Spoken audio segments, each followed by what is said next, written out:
Police in Hamburg, Germany using water cannons to deal with violent protesters ahead of President Trump's appearance at the G-20 summit. Riot police with a heavy response after officers were pelted with bottles and other objects.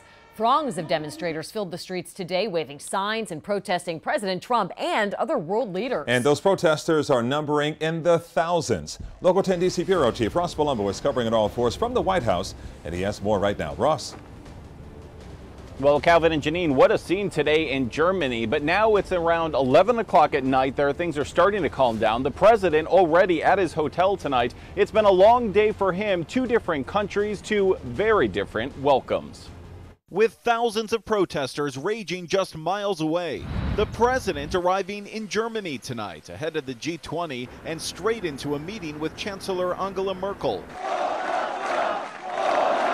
It's in sharp contrast to this bussed-in right-wing crowd giving Trump a warm welcome in Poland, the president giving back mixed messages about Russia, at times stern. We urge Russia to cease its destabilizing activities in Ukraine and elsewhere, and its support for hostile regimes, including Syria and Iran. And at times still questioning whether Russia meddled in the U.S. elections. I think it could very well have been Russia, but I think it could well have been other countries. The president going so far as to once again ridicule the U.S. intelligence community. How everybody was 100% sure that Iraq had weapons of mass destruction.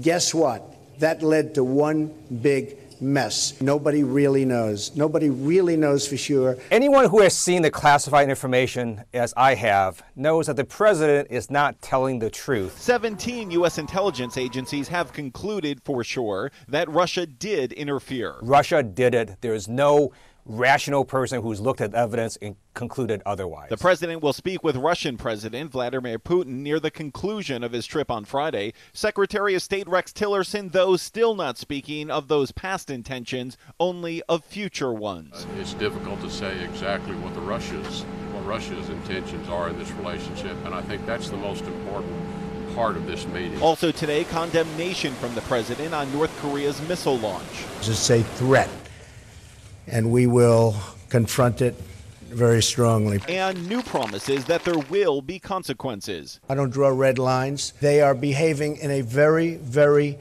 dangerous manner, and something will have to be done about it.